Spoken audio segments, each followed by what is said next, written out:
Hey guys, welcome to the Markcast. Reed here. Well, here we go. Here we are. We are going to fix the UFL today, give them a blueprint for success, kind of tongue-in-cheek, but I think this is going to be good. Kind of a think tank here today, kind of an off-the-wall episode mid-season. We had Mike Mitchell last week checking in with the UFL. Is it meeting expectations? What's going on? A lot of work and time went into this, finding the right individual to come on, producing the segment, questions, and everything else. So I hope you guys enjoy. Please like and subscribe. Get us up to 3,500 subscribers.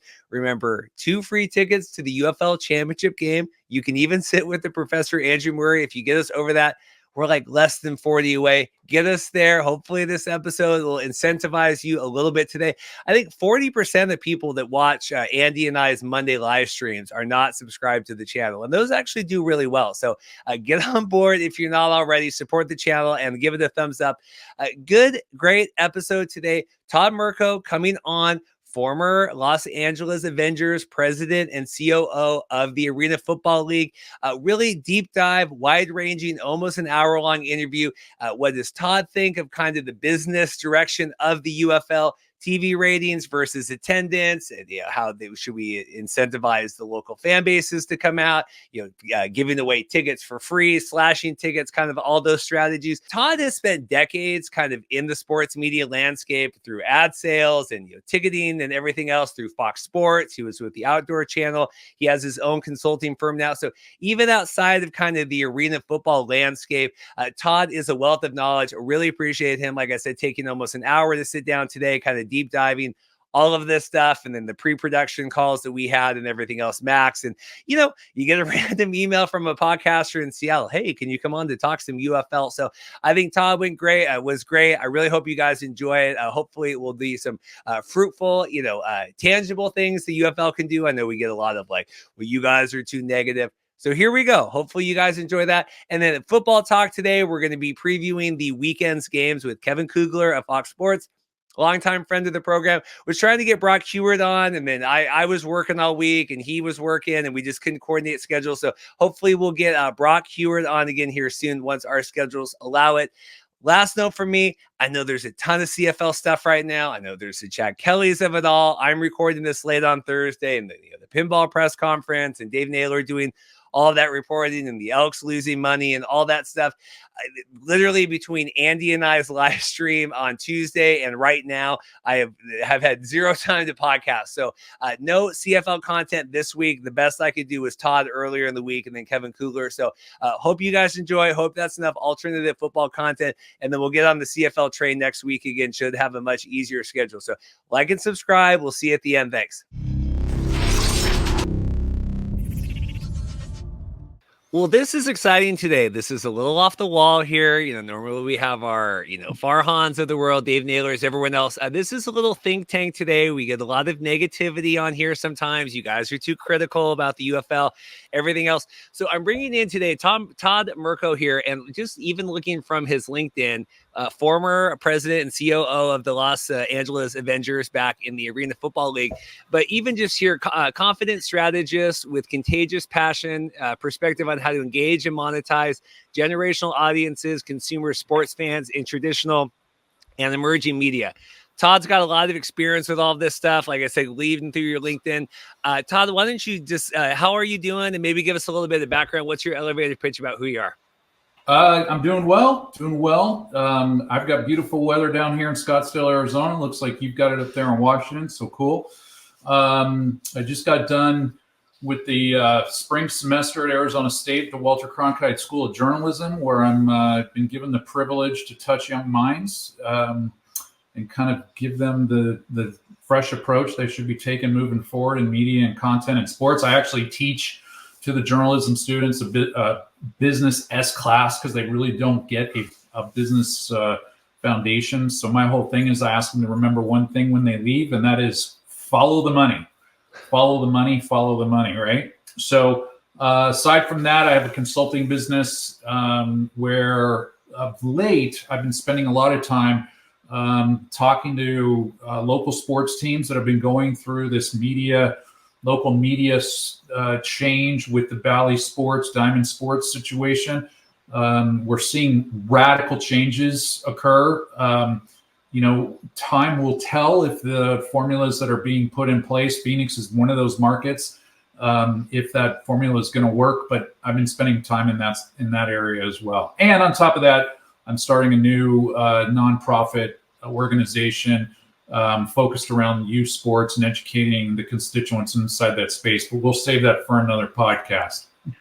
Well, this is great. I do appreciate this. Todd getting a random email from me on a Friday. Hey, do you want to come on and talk? But, Todd was part of the, Arena Football League back in the early 2000s, and then just a whole wealth of career of, ticket sales and marketing and sports and all of that. So we wanted to get Todd's thoughts today on kind of everything UFL. How do we engage the local markets moving forward? Talking, attendance versus TV ratings and kind of all of that stuff here. Todd, in general, just here, we're existing in a world where we have like a merged spring football league here co-owned by Fox and Redbird and everything else. Did you imagine being at this spot here, coming from kind of your past history with all this?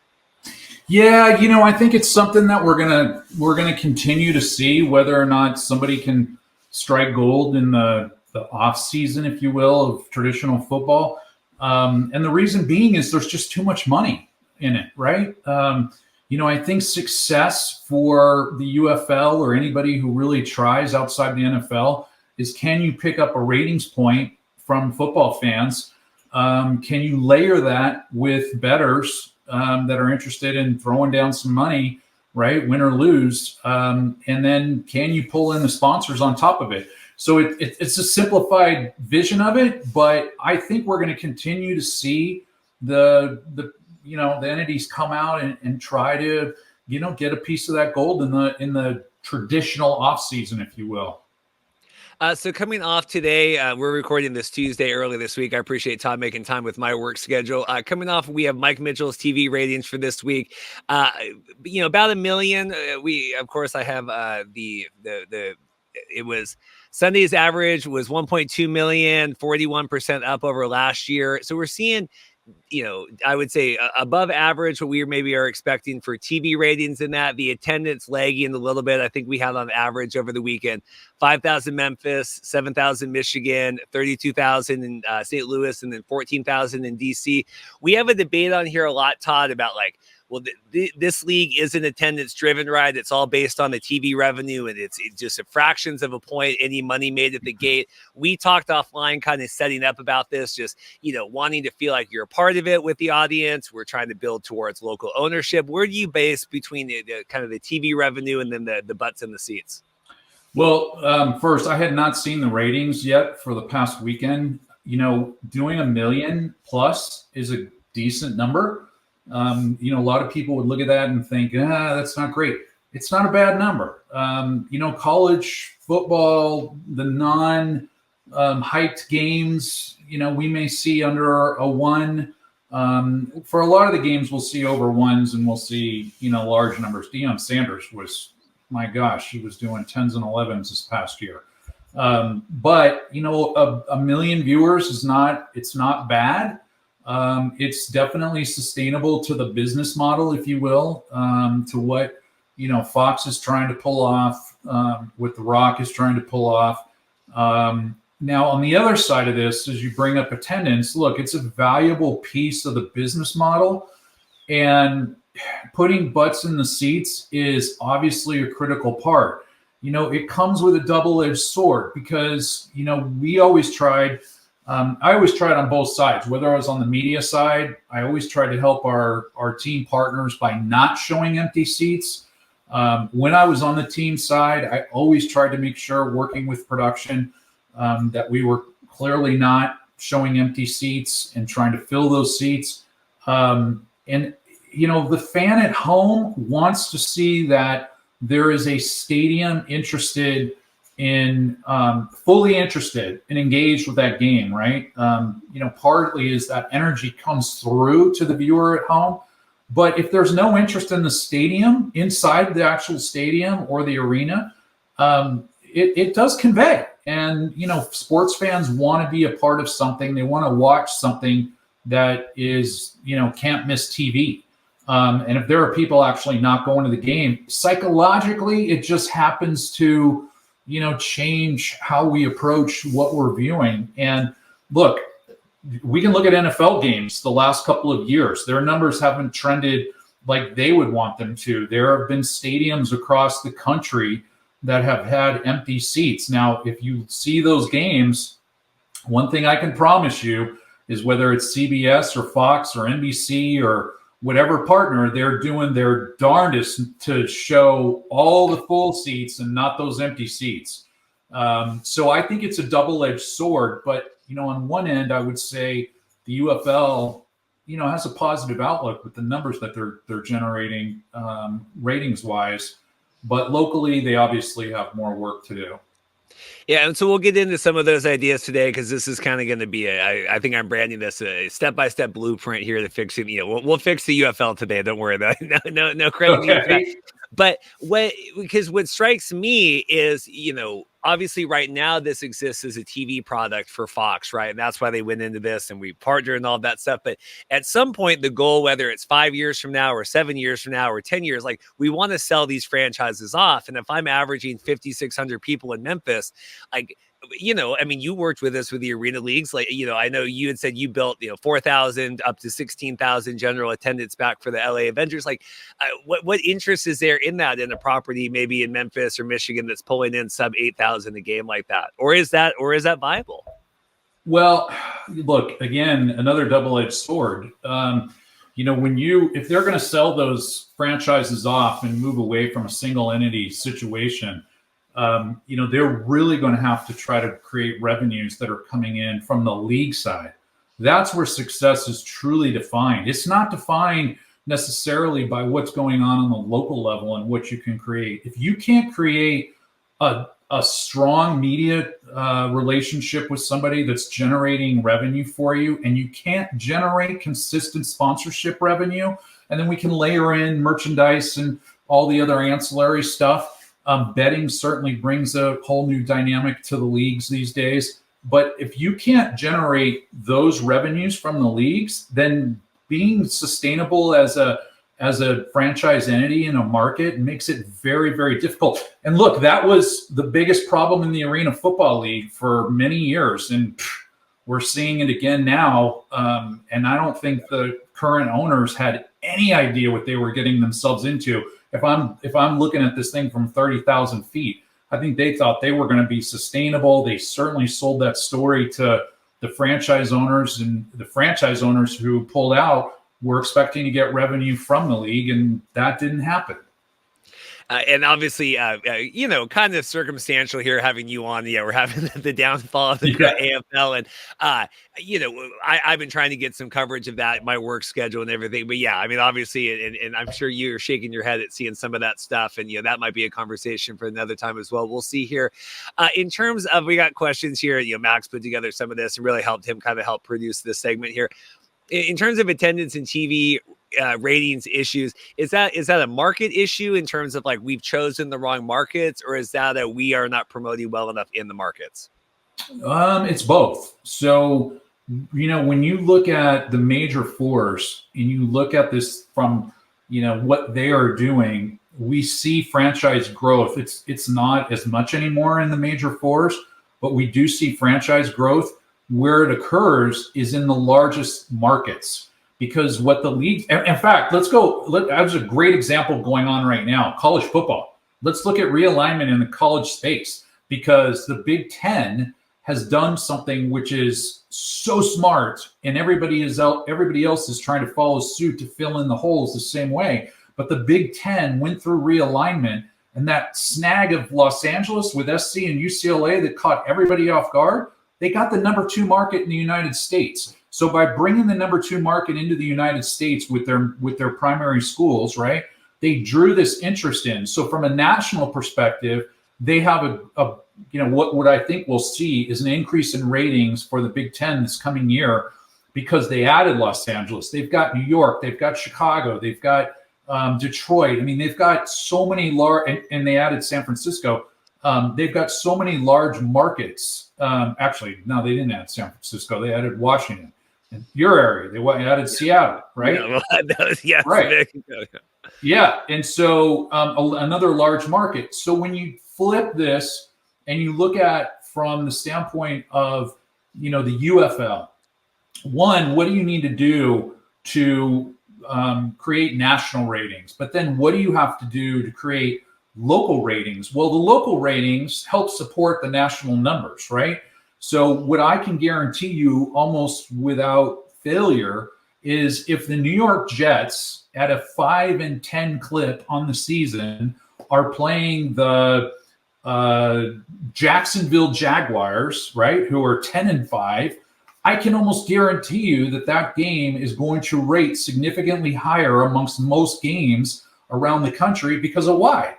The number one market in the country in New York, right? And the TV sets that it brings to the equation. So if you have the foundation of those local teams inside of large television household markets, that helps lift all boats in a rising tide, right? That helps to create those national numbers. Now, what the UFL doesn't do, which our major fours do, are aside from the NFL, and I know this is probably not where the Markcast goes in all of this, but there's local ratings because of the quantity of games that the NBA and NHL and Major League Baseball has, and the Arena Football League was in this model as well. We had local broadcasted games. So you had to be strong, you had to be sustainable in your local markets. And if we're looking at it from a ratings perspective, for the most part, the NHL typically ranks really, really low overall locally, depending upon, markets that you go to. Obviously, Detroit, Chicago,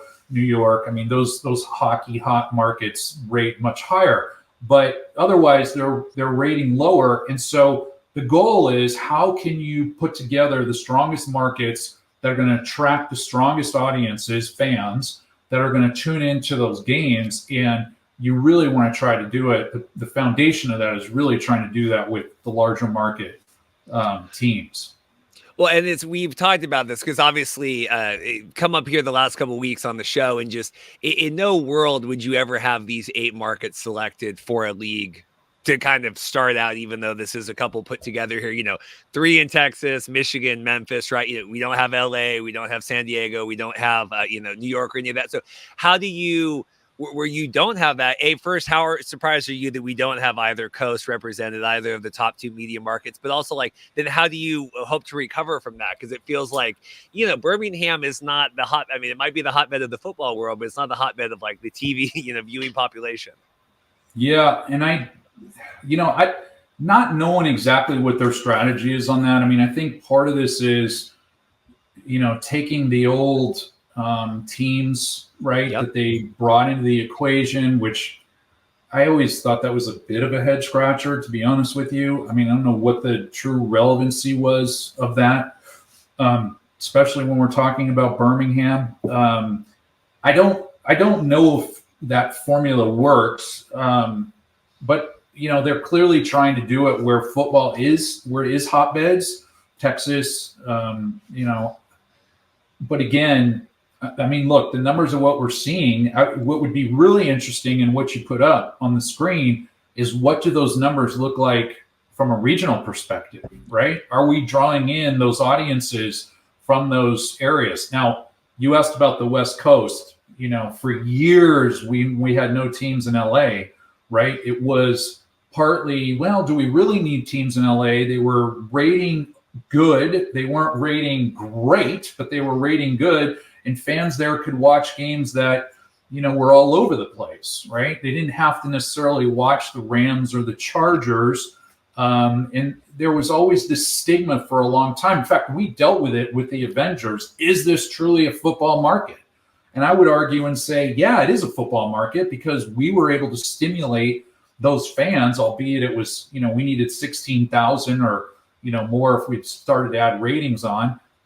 But yeah, we were able to stimulate it in a non-NFL time period. We didn't have the NFL for, I don't know how many years during that time period, but I'm not surprised that they haven't brought LA into the mix. San Diego's a smaller market, so again, I don't know, but we could also throw the argument on San Diego. They don't have the Chargers. Are they thirsting for football, right?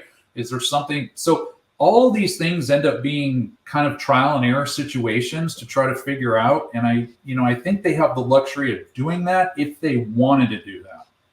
Because that's my thing is, I obviously right now you're seeing, no LA, no New York because of, cost and travel and venue availability. But my question is it worth those added headaches to be in one of those markets just from that, like you said, getting the local viewership there and then also national? I mean, we saw Mike Mitchell will bang his head against the wall that, the highest rated XFL and the highest rated spring football game in the however long was the New York Guardians game, playing that first XFL weekend. That wasn't even the kickoff. It was just because that was one of the media markets involved.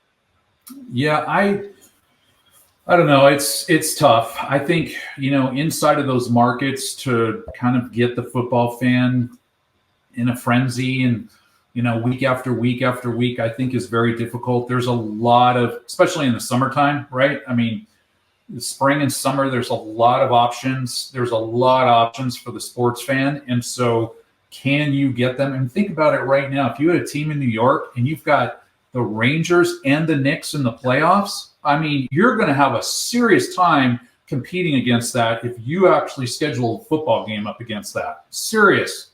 So there's a lot of things that take their attention away. And I think probably from that standpoint, look, the one thing I can tell you is when you got the national broadcasters involved, they're smart. They're smart. They know the value of audience acquisition. They know what it's going to take to get them every quarter of the year, and where they're going to get, derailed or where their attention and focus is going to go to. They're very, very smart. And I'm sure they're leaning in on that information very, very hard. And I'm sure they're lending that information to the league office at the UFL for sure in those decisions. How do you view, we've talked a lot here coming at the end of the season, do you relocate a team that's not working? Hey, how dangerous do you view team relocation, especially where, some of these what was it? It was Memphis, it was actually Tampa, and then it was Memphis. And now, like some of these places haven't even been in the markets for 2-3 years. How dangerous do you view that? Again, it depends what you're actually picking up from an audience perspective, right?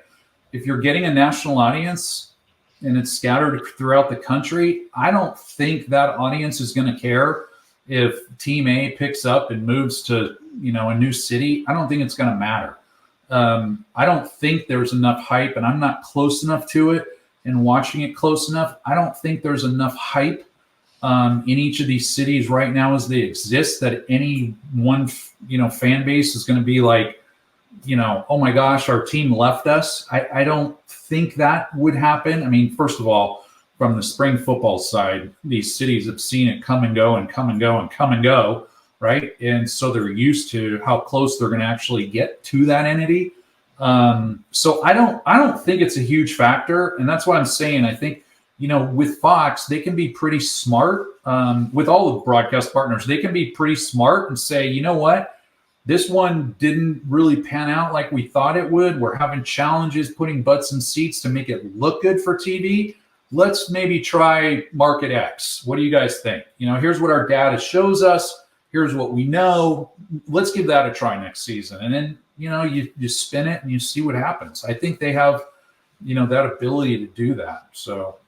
Do you worry then about a new future market feeling burned because of that? Like, well, hey, they just came from, because I know the Arena League and all that moved around, but we have people scream on both sides. That's why I asked the question, because I see both sides of the coin. I really do.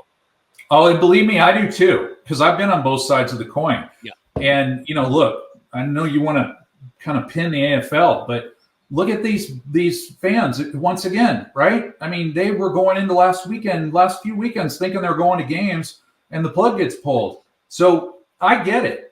You definitely don't want that kind of situation to happen. If you've electrified a fan base, and I say electrified a fan base, that fan base could be 100, that fan base could be 20,000, right?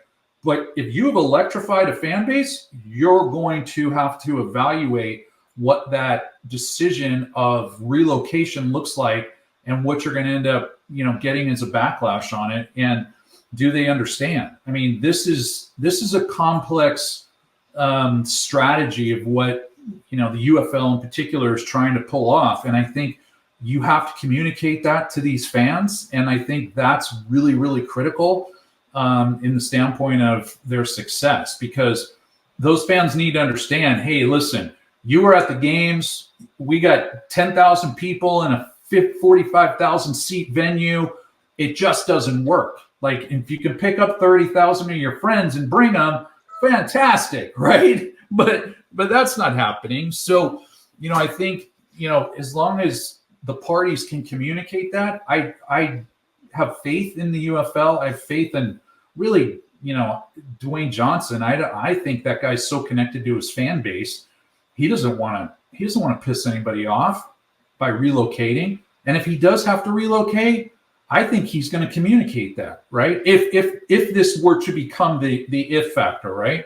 I think he's going to communicate that. He's going to make sure that, he's not pissing off any Rock fans in the process, right? Which is important. Well, and I agree. I think league transparency is incredibly important. To me, and we had the ruling came down today from the CFL in regard to this Chad Kelly stuff that we've been tracking just to kind of timestamp everything. But I think you need to have league transparency. I think the UFL should act more like a transparent, maybe arena league in communicating with their fans versus we are a top 4, top 5 league right now. I think, in my opinion, sometimes the UFL, we don't need these people covering the league or this doing that, or, we are the UFL. And I think you can build to that point, but I think engaging communities and communicating with your fans, I agree with you. I don't know if that would happen, but I agree that should happen. Well, here's something interesting, Reed.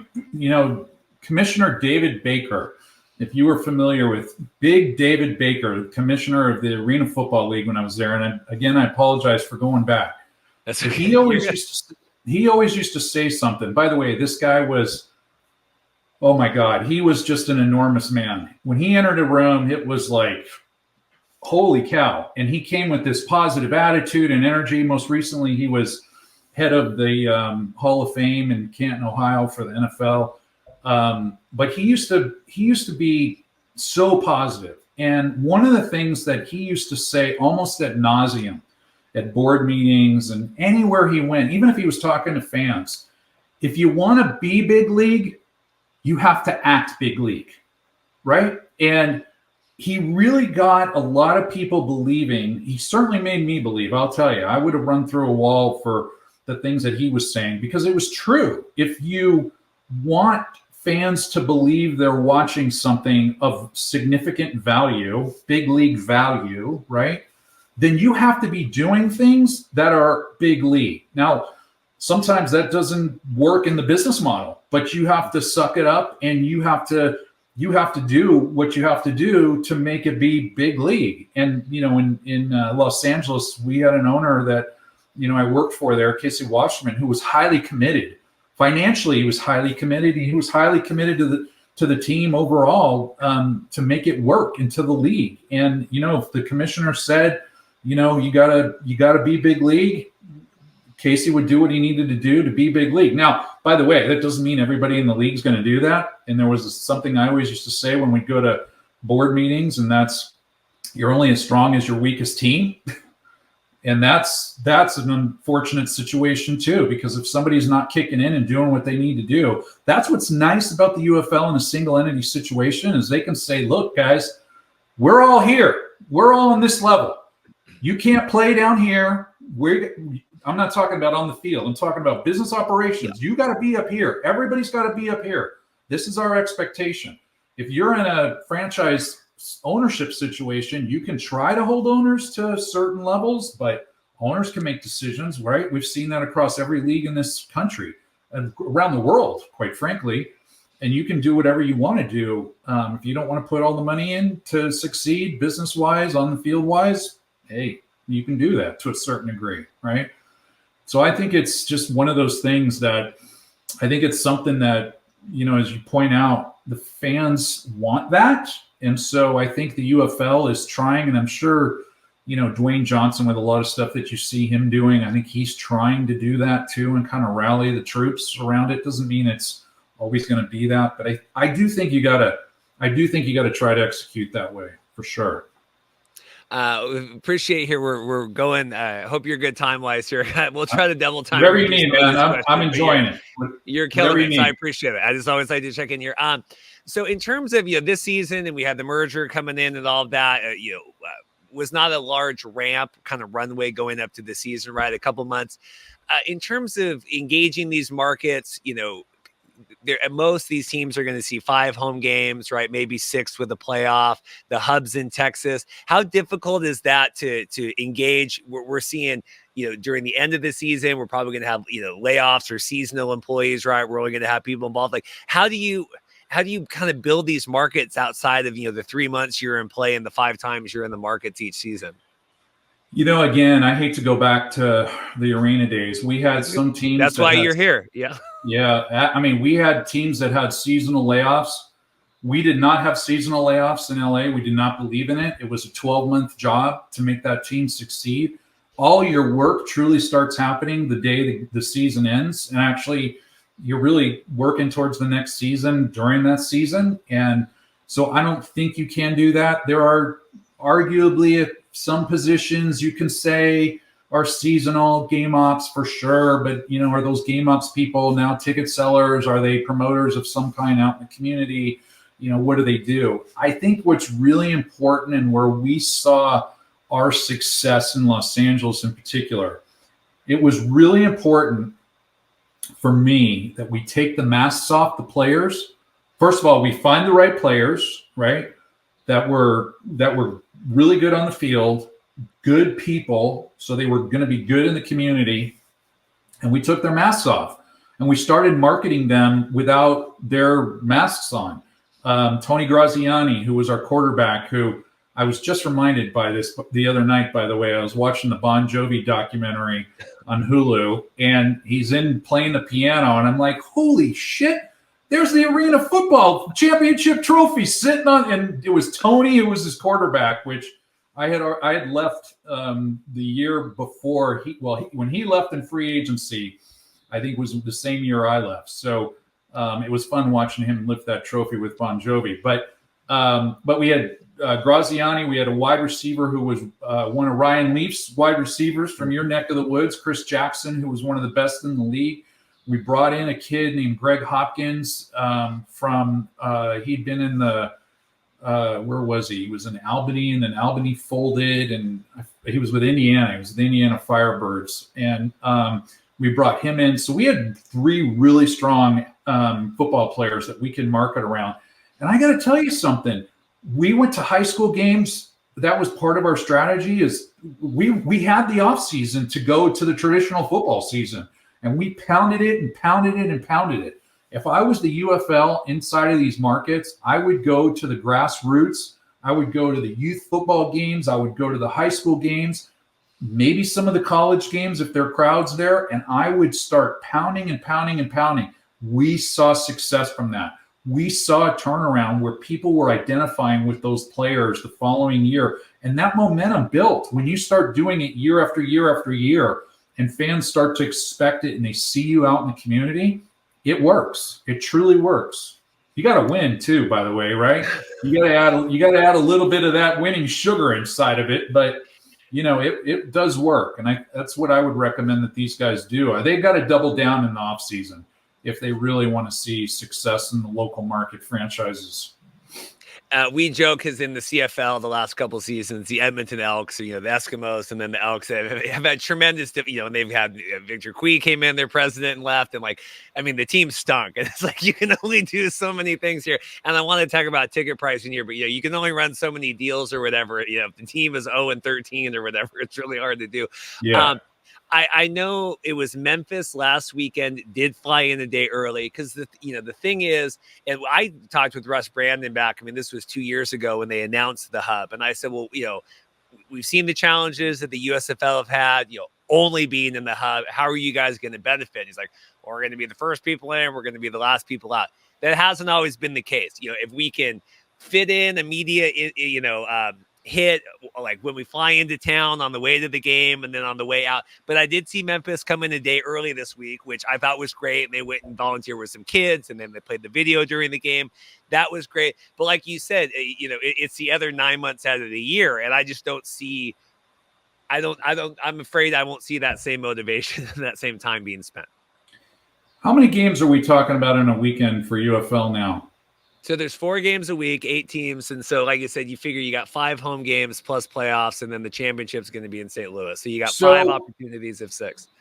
If I was the UFL, I think what I would do is I would take the model that the Premier Lacrosse League has done. You familiar with the Premier Lacrosse League? Yeah. So probably not as much as you are.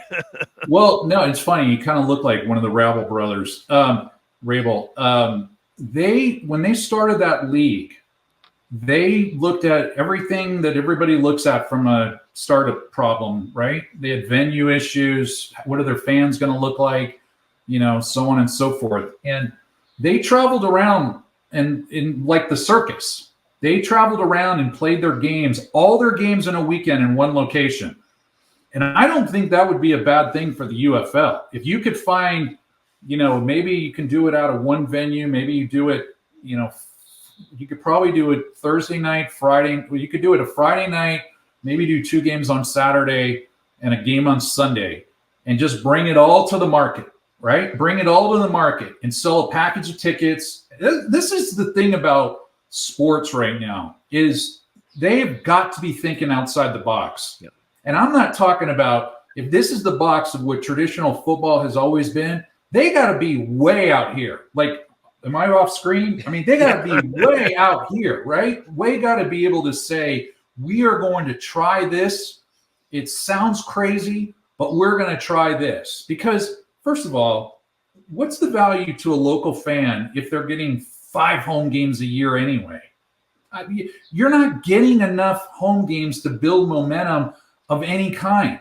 So, what they did in the Premier Lacrosse League, I thought was brilliant. And, their goal is the same thing. Their goal is at some point to no longer be single entity, and at some point, sell those franchises off and go market to market. By the way, we may never get there. They may find that the best way for this league to operate is to continue traveling around like they're doing it, pick their locations, go to different markets every year, to duplicate some because they're hotbeds for lacrosse, right? But I would not rule that out. If somebody said, you are now the new CEO of the UFL, I would throw that idea down and say, look, I think we need to try it. I think we need to see what we can build from market to market, bring in focus to those games on those weekends. How many people can we put in the stands, right, to make it look great for television, and see what happens. It's crazy, but crazy is what's going to really help push this thing upwards. Well, it is. It's funny because when we were talking, because there was the issue, the Vegas market going into last season had issues for the XFL, and they weren't sure what they were going to do. And, we had even batted around, like, do you have a traveling team and they're just always on the road, and then you build it that way? But I think we're seeing, and I want to talk ticket pricing here, but we're seeing, with Birmingham that held all the USFL teams season 1. And then they held, a quarter. It was I guess a quarter of the games, last year, and then now this year we're seeing that diminished result where it's like you almost saturated that market so much the first season with having 40 home games there that now when the Stallions play, and we'll see this weekend, the Stallions are hosting. It's the biggest game of the season, but are they going to get a crowd out there? Because it's like you've sowed that field too many times, and you can't grow anything. Yeah, look, it's the same formula that gets worked over and over and over again, right? I mean, you're going to see bumps. You're going to see things that are going to occur. But this is why I come back to the idea, can you do something super crazy that'll just generate something that you weren't expecting? And look, even under their current model, what is that crazy? I would truly be thinking, outside that box to try to understand what is that crazy, because it's tough, man. It's really tough. In terms of ticket price this year, and I want to read Max's question because I thought he worded it well. But basically, we're running ticket sales and $10 tickets, a buy 2 for 1, and I think they're giving away like sunglasses now and hoodies and stuff, trying to get in here. But when we're doing all that, how should the league balance trying to draw people in with cheap tickets while also not devaluing themselves so much that fans become disinterested when the pricing goes up? Yeah, that's another one of the. You're bringing up a lot of double-edged swords, Reed. Yeah, a lot of double-edged swords, man.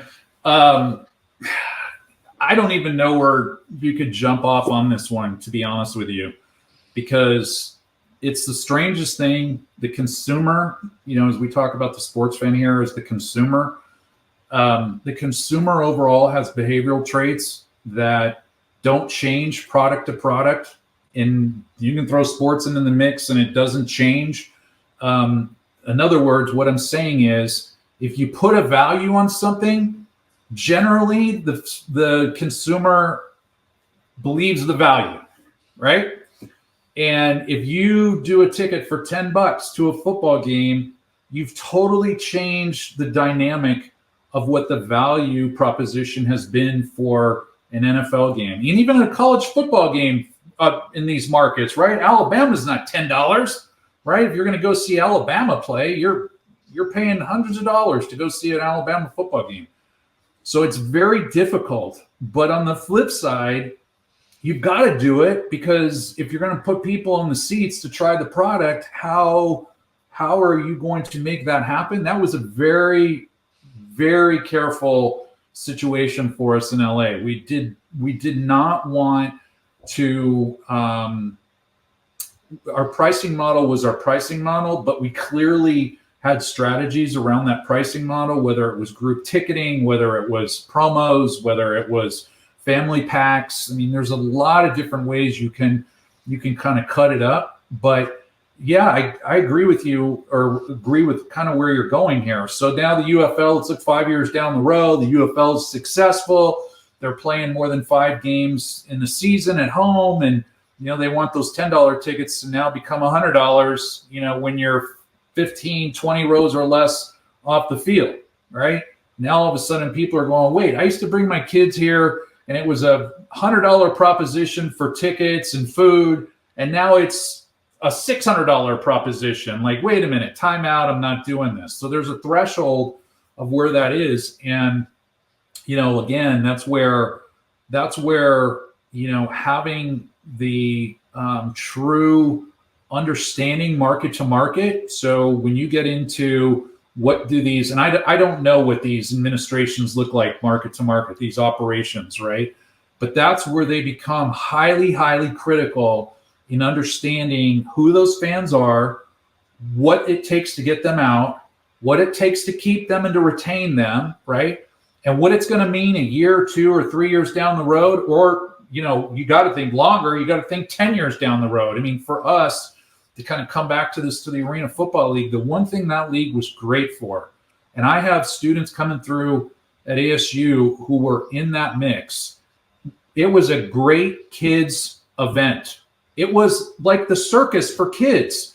It was nonstop action. They were screaming, they were hollering, and they became football fans. They converted to the traditional size field from being arena football fans. And that was a very conscious strategy that we put into place, hoping to be there long term, that if we can get to the young kids, that in 5 years or 10 years, when they are actually starting to make decisions on their own, they're going to decide to come to arena football games. And 20 years down the road, they're definitely going to come to those games and bring their kids. And that's what you hope for in sports. But, again, that pricing model is a very, very touchy avenue area for strategy. It's very touchy, but you have to understand who your fans are and what their appetite is and how far their appetite will go in those situations. I don't think I'm really giving you an answer here, what you wanted, but No, you're good. It's really difficult, and it's market to market in analyzing, what the outcomes are going to look like. Well, and this is no disrespect, because I know we have a lot of the league, and ticket people listen to the show and follow and all that stuff. I mean, I think this is league, this is higher up driven at this point, but I don't know what that strategy is. Like you said, you need to have some sort of strategy.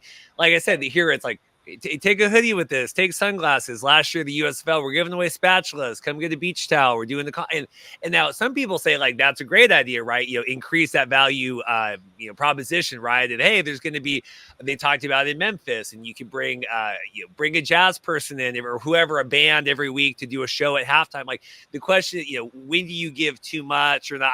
And I know there's no right answer to that, but how do you need to balance giving the whole kitchen sink, trying to get people in versus like, no, you're actually paying to watch the football at the end of the day. So I do think, because we did a lot of promotions with the Avengers. We did bobbleheads, which our players, they were floored by. And I think we did 3 or 4 bobbleheads a season, so almost half the games. There were other things that we were giving away. I mean, and I think for the most part, everybody across the league, I think you have to get into that game. I mean, that's kind of what the sports fan is expecting these days. The NFL does not need to do that. It's not in their DNA. They can charge whatever they want to charge. Major League Baseball, totally different animal, right? They got quantity that they can sell for the most part if you're not the Braves or the Dodgers. But even the Dodgers they might have 10 bobbleheads during the season, maybe more. I mean, every game, every homestand, let me rephrase this. Every series at home has got at least one game giveaway. And I would say it might be 2 and it might be all 3 or 4. I think there is things that fans have kind of expected from these, I don't want to say lower end, but these sports that are not on the higher end.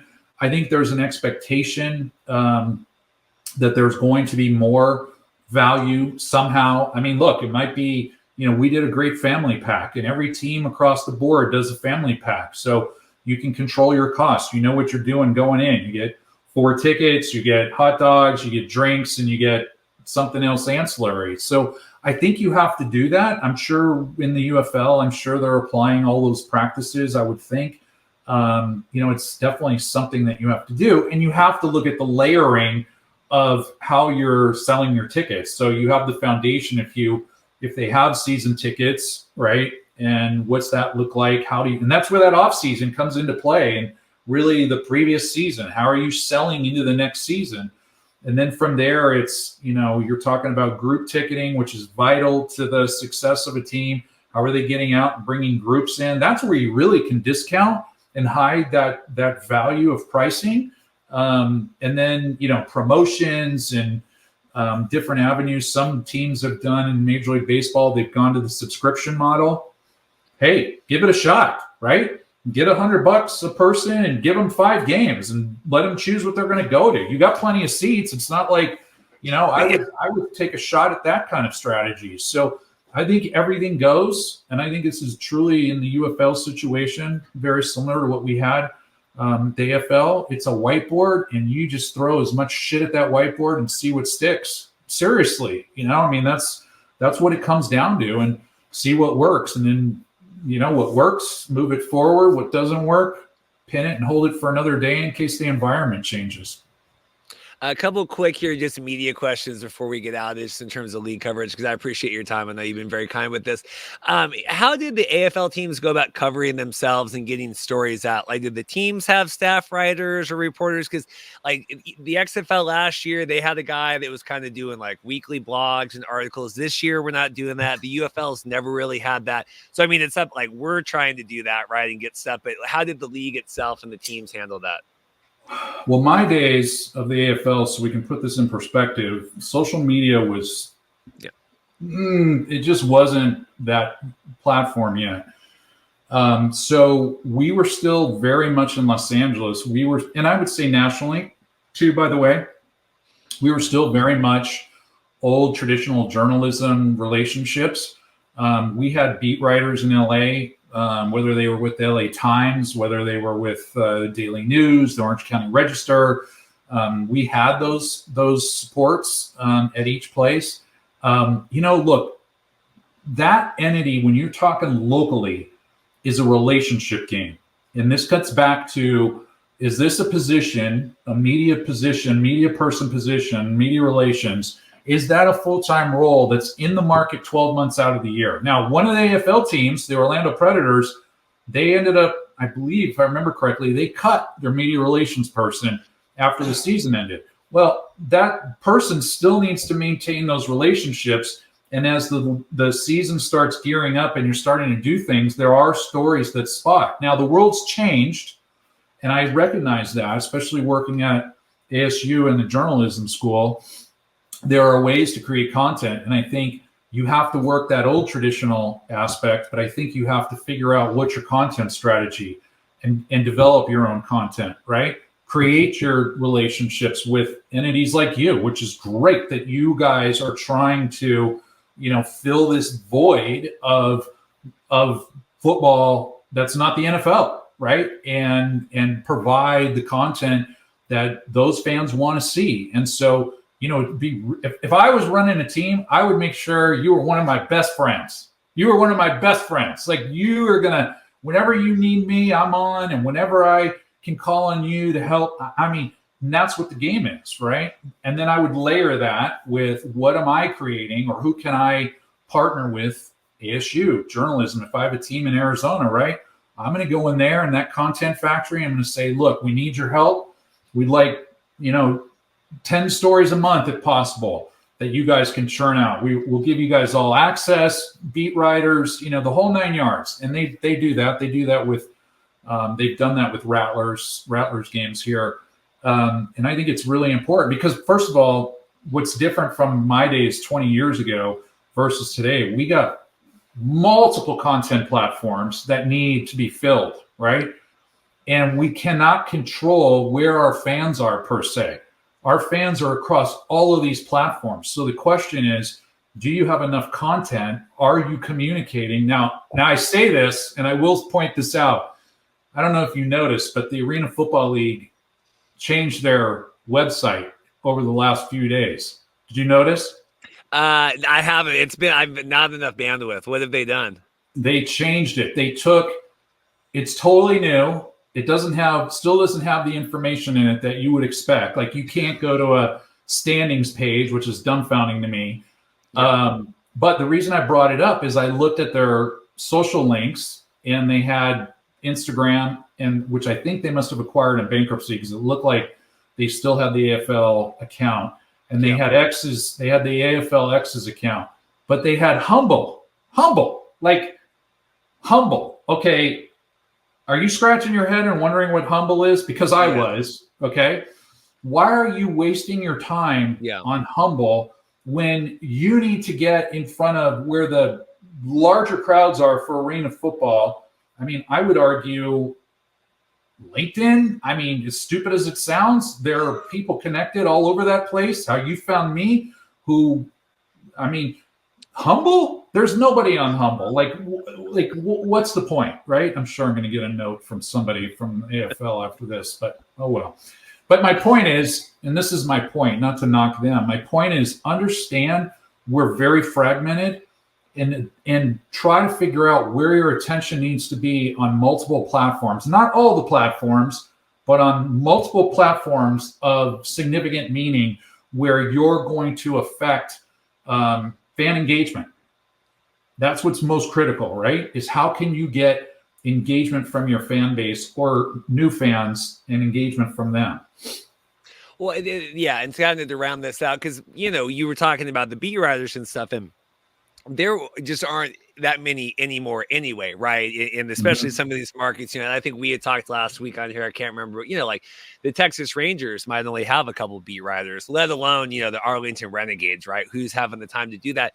So I think that there's this weird balance of we need to work, there's not enough traditional media that we're working with, right? In terms of, and I used to work in local news. I worked with, the Fox here that had we had the XFL, all that kind of stuff back in the day. But, there's not enough traditional media, but they were kind of scared of this non-traditional, right? I know there's been sports gambling podcasts and things that have had challenges getting credentialed for some of these games. So I don't know, the league to me is in a weird spot because I don't know who you're working with, because you might only have a handful of beat writers, but then you're not dealing with the podcasters and the YouTubers and the gamblers and all that. So I don't know where they're spending their attention, but how would you, given today's landscape, how would you balance that energy? Well, you got to go accept, or would you accept everyone? Max has the question here. Would you accept everybody in the world that's trying to cover your league, or where do you draw that line, I guess? Oh yeah, no, for sure. Listen, I don't know if the site is still up, but during my time at Arena Football, there was a site called arenafan.com. Yeah. And there was a lot of chatter. Is it still up? Yeah. There was a lot of chatter on that site. We didn't ignore it. If something came from that area, if there was content being written, we absolutely worked with them and acknowledged them, because they had audience, right? And so that's my point. You've got to look at where people are. Look, if there's a podcaster that's, drawing 500 people, you got to make a decision. Do you help that podcaster and hopefully help them grow? Evaluate, is there opportunity? Are they good? I would probably err on the side of doing it at least once a year or something, talking to them, because you just don't know, right? You don't know sometimes where those audiences are going to end up growing. But that is the new journalism, what you're talking about, right? Those are the beat writers. Those are the people that if you're getting covered, and especially consistently by those people, then you have got to acknowledge who they are, and you have to be in constant contact with them. That's media relations. That hasn't changed. The platforms have changed, but the people and the relationship aspect, that hasn't changed. Because I think there's, to round this out, I think there's a gun shyness, because back when the XFL maybe was announcing things, or we were trying to figure out trademarks and cities and teams, you had people that would go on, team people that would go on, whatever podcast and release the cities before they were ready. Right? We're in week 6, week 7 of the UFL. There's no secret information. We're just trying to get, Darius Shepard coming on the podcast, or whoever, talking about a kick return or whatever. I mean, this isn't, we're not trying to get the inside scoop here on it. But I do think there's this gun shyness given things that have happened in the past. And I just, like I said, lack of traditional media, and then we're not, you're not necessarily all, and we're very blessed. I don't want to include myself in that, but I just don't know how you balance that out, because it's something that all these, the NFL's got to navigate. Who do we credential for the Super Bowl? Who do we not? I mean, every league's got to deal with it, but you would think the UFL, like you said, any amount of tension at this point is probably good garnered. Yeah, that to me would be the box that qualifies, right? Hey, they're talking about us once a week. All right, let's go talk to them. Check the box. Let's amplify it. I mean, that's really what it comes down to, right? If you're talking about it, we got to amplify it. How can we amplify it, right? I would do something where, in today's world, we've got the luxury of saying, hey, I'll make this up. Todd Merkow, the CEO of the UFL, is on with us today. I would go take your podcast and connect it to the UFL site or into my social media. I mean, that all happens, right? Or should, and promote it. So it's not just you promoting it. We're all lifting it up because it's good for all of us, right? I mean, we're not getting enough coverage as it is. And so it's not a question of the old guard. It's a question of the new ways, and how do we, bring more eyeballs, bring more ears to the table, and get people talking about the product. And it only will happen if the content runs into them. Well, you would be surprised or not surprised that that does not happen. So, wow. We get, but I mean, we accept it, and I've gotten it both ways, because they're like, the NFL, we've had the CFL commissioner on, and they're not, but it's like, well, hey, you should just be happy that we're doing all that. So I understand both ways here, but certainly not trying to plug that on my own, but just. It's just a new landscape, and I would be curious to know what their media strategy is there. Well, Todd, we have gone way over time here. I think we could probably do another hour here. I'm so appreciative and thankful of your time today. Anything you want to plug, talk about, get into before I let you go? Because I tremendously, like I said, probably double over what I said we were going to do. No, I'll wait to promote next time when I have a new nonprofit to talk to everybody about. But I appreciate you finding me. It's been fun, going back to my arena days. And, as I was telling you yesterday when we were talking, I talked through this stuff every semester with my students and the evolution of what's going on in sports, and in particular, how, everybody's trying to grab a piece of the spring league somehow. I mean, it's amazing. We did a count one day, and I think I counted 8 leagues that weren't the NFL, 10 leagues. And I don't think people realize how many people are actually trying.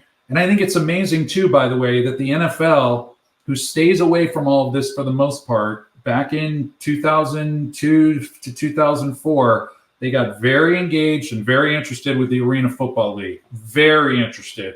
And it's unfortunate that it didn't play out the way it should have, because that should have been the spring league, in my opinion. But I've enjoyed this, and if there's anything I can ever help you with, don't hesitate to call. Well, Todd, we have officially fixed the UFL here. I'm reading my title here. We fixed the UFL, step-by-step blueprint. Appreciate it, Todd. Good luck with everything else. And like you guys said, I hope you guys enjoyed the talk.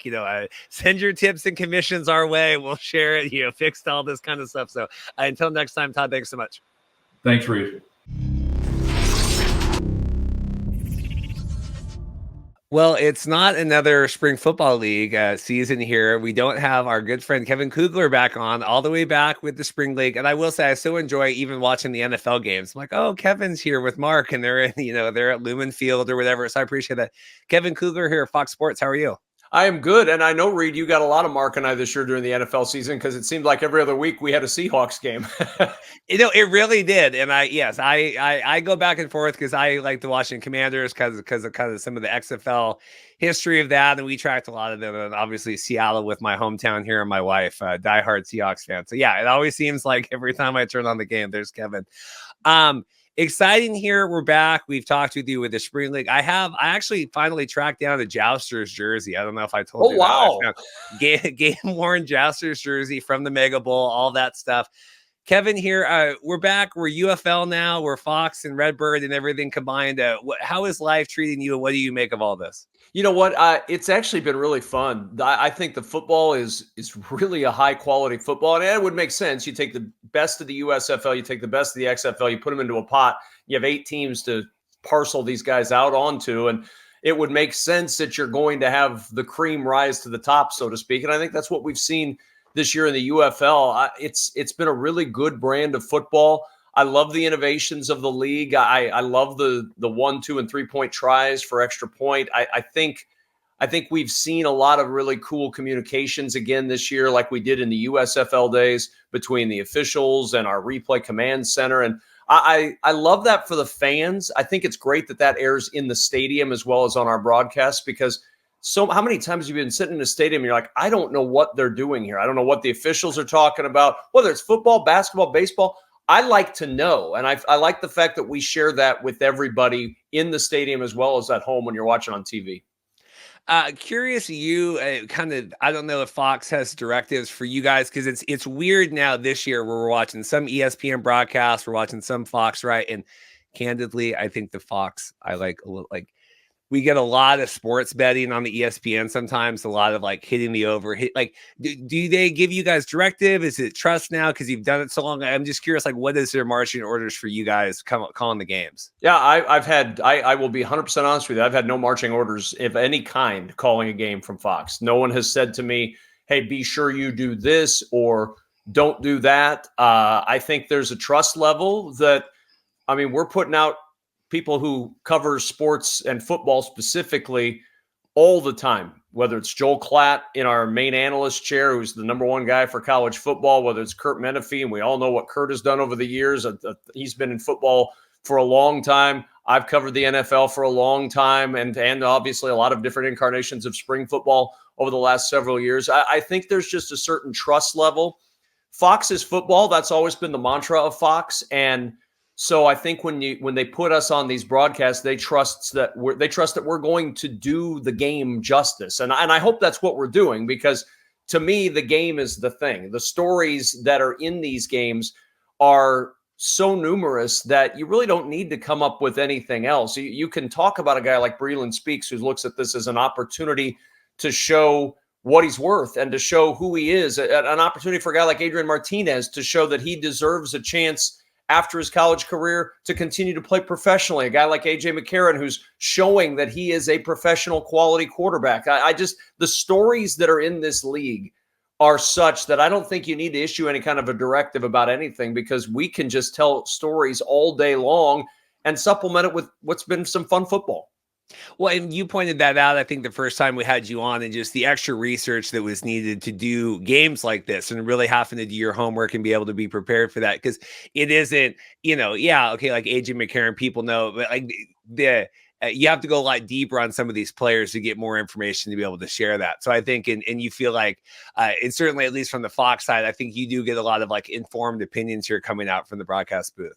Well, and I appreciate that. I hope that's the case, because at the end of the day, the goal for all of us is to boost the stories of these people in this league. I mean, these are all guys who are continuing their professional football career in the UFL. And look, everybody knows that the ultimate goal for anybody playing football at any level is to play in the National Football League. And not everybody can do that. So what's the next best thing? Well, right now it's the UFL, the chance to get paid, to play football, have a team, and really play some excellent competitive games. And I think that, the competition level has been razor thin with these games. I mean, Arlington is 0-6, and they lose games by the slimmest of margins seemingly every week, because that's what this league is. This league is just, one play changes the entirety of the game. And I think that speaks to the talent that we have in this league this year. Yeah, I think it's a tough balance to do these. And, like, again, this goes all the way back to the USFL and the Spring League and even the XFL. Like, how do you balance wanting people to watch this now, also knowing that this is kind of the show of people getting along to be at the show? I think it's done better this year. We had Daryl Johnson on preseason talking about wanting to kind of highlight more of just the talent in the football field, the play as it is now versus like every other line is, well, this guy's trying to get back to the NFL. Well, this guy, like, yes, like you said, we know that, but that can't be 99% of the conversation. No, I think, look, you go into any spring league, and you and I have talked about this for years. You go into any, whether it was the spring league, whether it was the original XFL, whether it was the USFL, you go into it, I hope, with the base knowledge of these guys want to play in the NFL someday, whether they've already been there or they want to get back. You go into it with that knowledge. I don't need, as a play-by-play guy, to underline every single play that's made and say, and that guy would like to take that film and go to X level.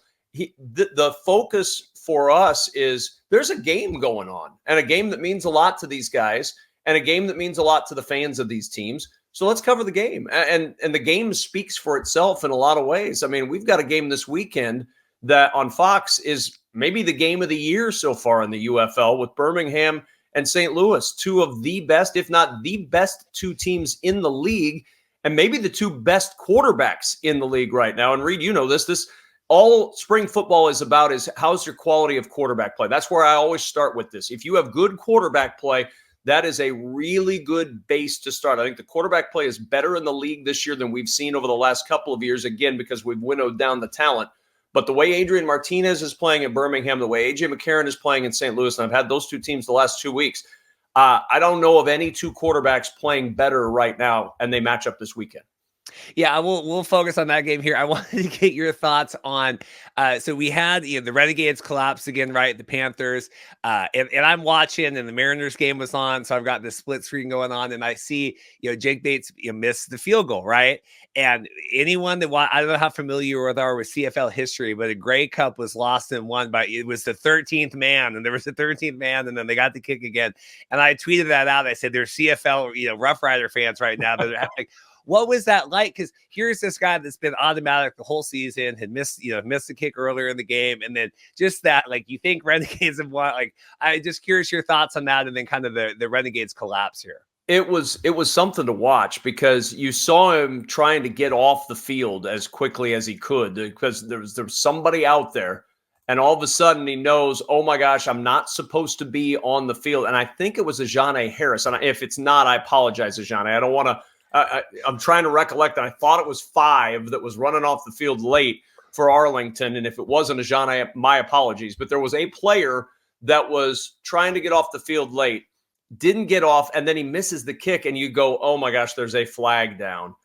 And you knew right away, 12 men on the field, it's a no-brainer call, and And Michigan, by the way, still had their super challenge. So if they didn't catch it, Michigan could have super challenged and had that called with the new super challenge rule this year in the UFL. So either way, that 12th man was getting called and Jake Bates was getting another chance to kick that field goal.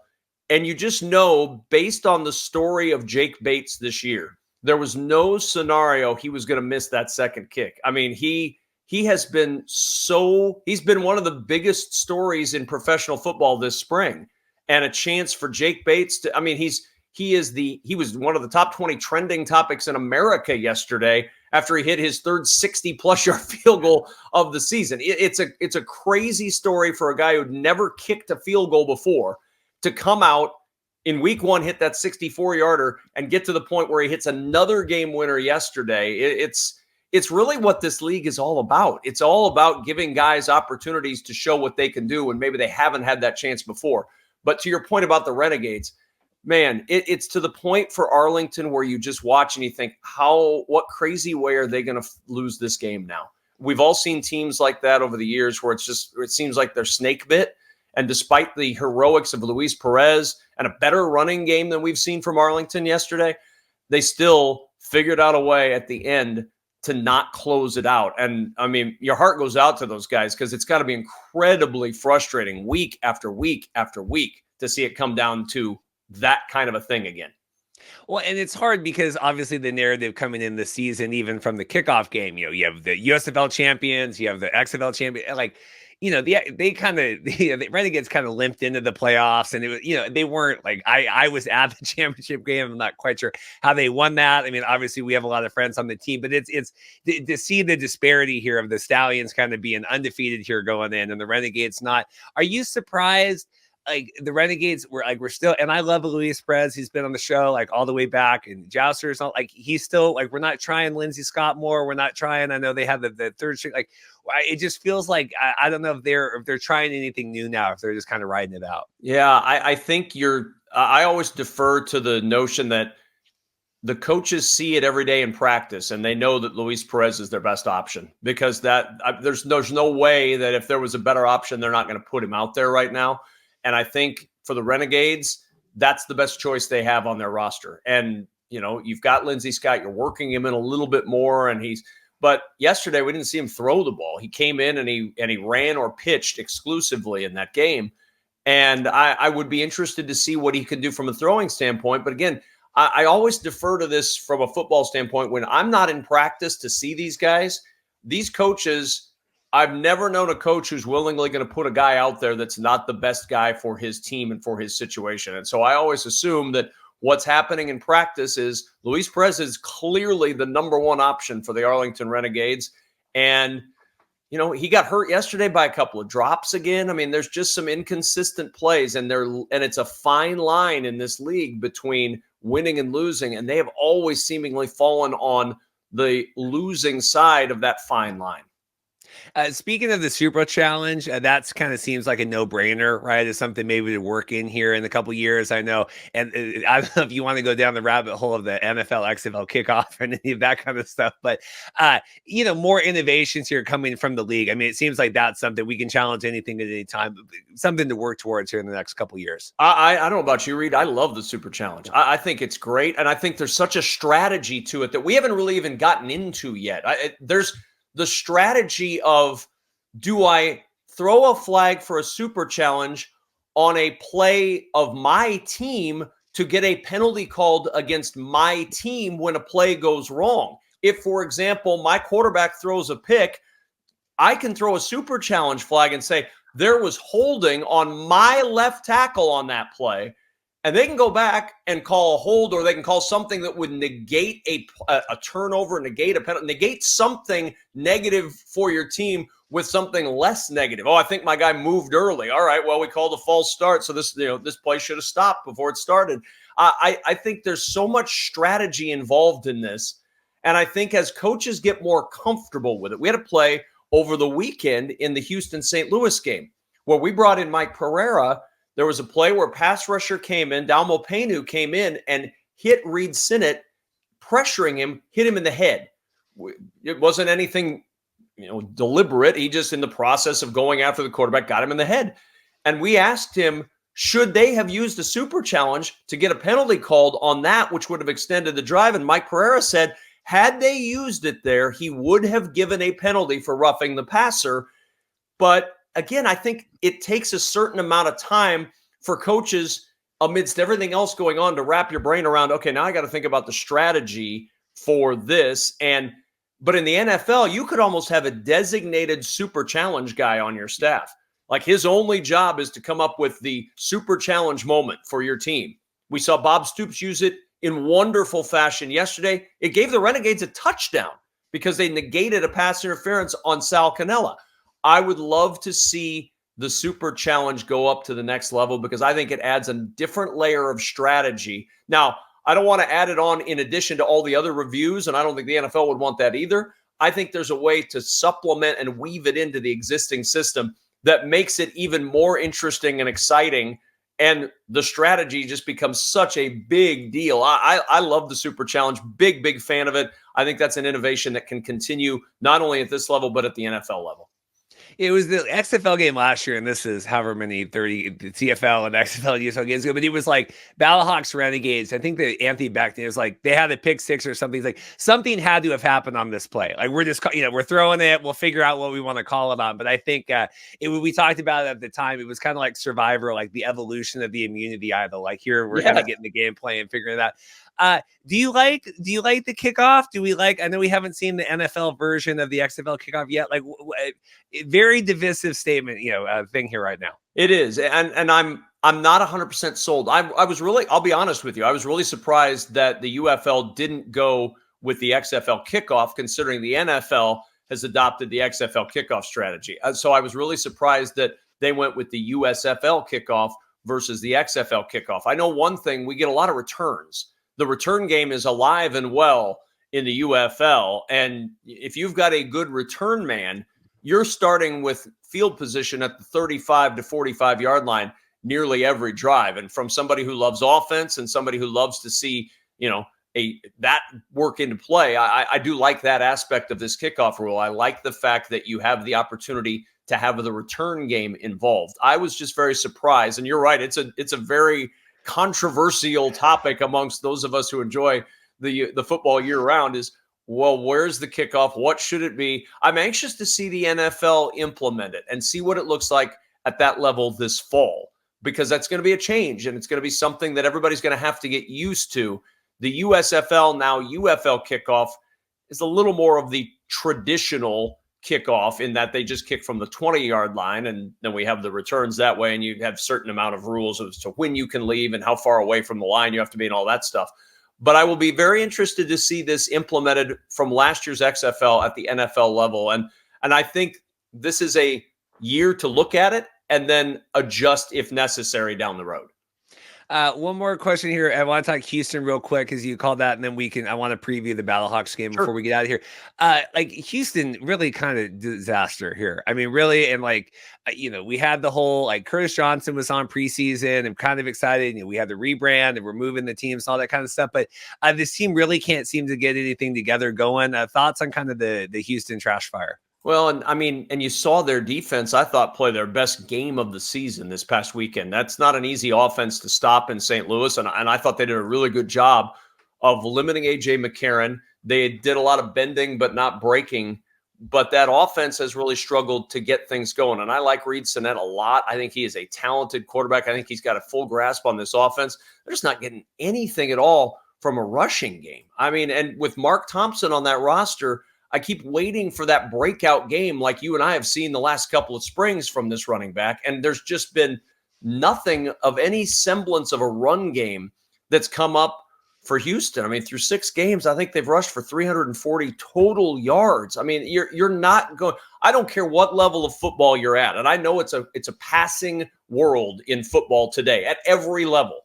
You have to be able to run the ball a little bit. You've got to be able to push the ball when you have to push the ball on the ground. You've got to be able to get short yardage on the ground in short yardage situations. And to me, that's been the most surprising thing with the Houston Roughnecks this year is their seeming inability to establish any kind of a run game, even now with supposedly a healthy Mark Thompson, who I mean, my gosh, last year Mark Thompson was the difference for the Houston Gamblers then in the USFL. I had 14 rushing touchdowns, almost 700 yards rushing.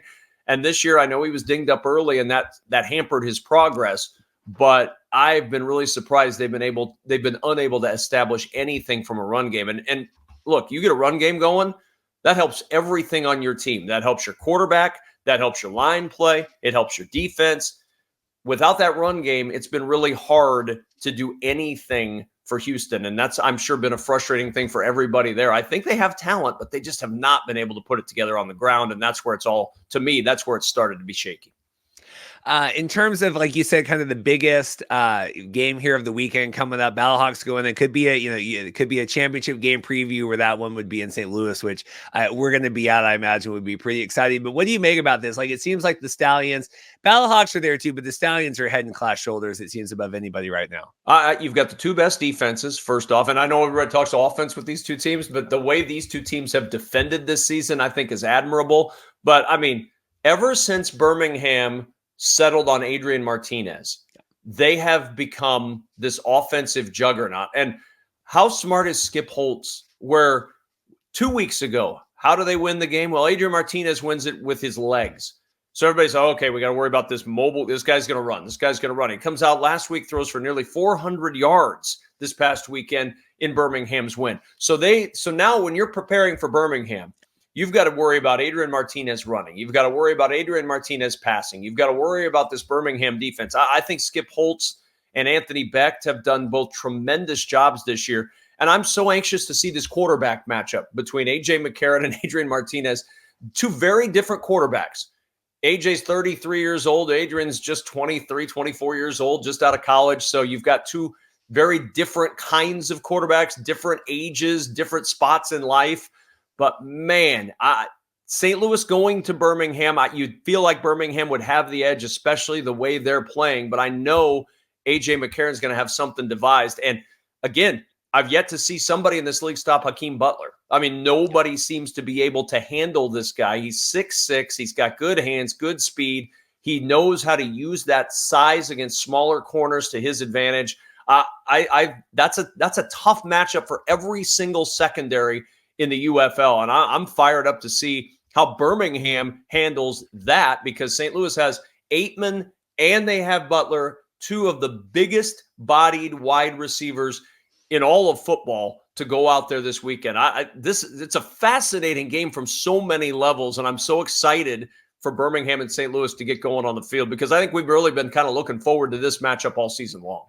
Yeah, I think, cancel the season here. Let's just move to the championship. But it is crazy because even during the Birmingham game over the weekend, I was watching, they get all the sideline stuff, and you're seeing Skip talk, and they're talking, Matt Corral's giving sideline commentary, and then they're talking like, oh yeah, even Jamar Smith is involved in all this stuff. And you're like, Skip's so good. He has a whole quarterback room just helping to kind of coach up his quarterback, let alone what he's doing. It's an embarrassment of riches, it feels like, for the Birmingham Stallions right now. It really is. And I think the underrated other story with both of these teams is the culture that these coaches have developed. I don't think it's easy in a shorter season to establish a culture like you see with both St. Louis and Birmingham. And a credit to Anthony Becht and to Skip Holtz. Now, they have a lot of returning guys, and that certainly helps that culture. A lot of guys who understand what they're trying to do.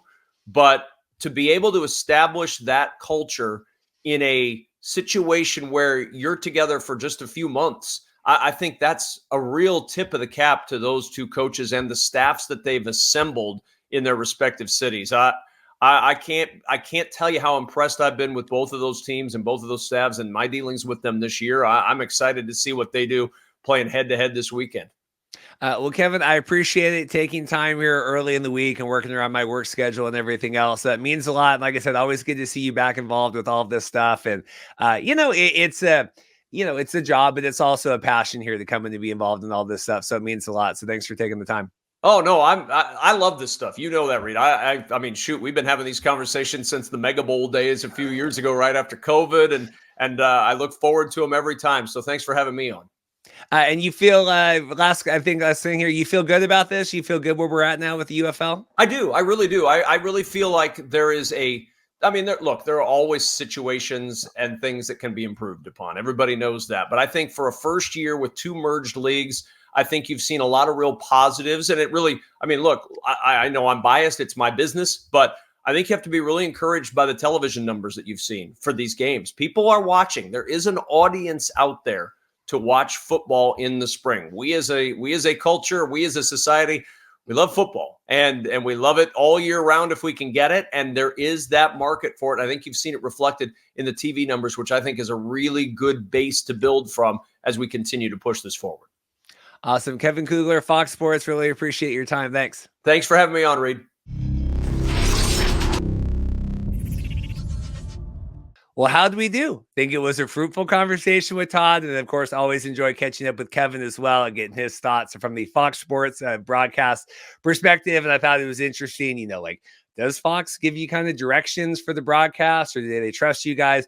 Thought Kevin was great. Thought Todd was great. Like I said, getting this random email from me, on a Friday afternoon last week, like, hey, do you want to come on and talk some alternate football? So hope you guys enjoy. It's not always apples to apples here. They like the AFL and the United Football League, but I think ticket sales are ticket sales, and marketing is marketing, and advertising and engagement, kind of the same, no matter what, if it's a sport, if it's an entertainment property, anything else. So hopefully Todd's got some good ideas there. Like I said, let me know what you guys thought. Did you enjoy Todd's perspectives? Agree, disagree, kind of all of that stuff. We'll figure out what we're doing next week. I've been in conventions filming the last couple of weeks, so hopefully we will settle down and get you a little bit more CFL content and everything else. Like and subscribe. We'll see you guys next time. Thanks and take care.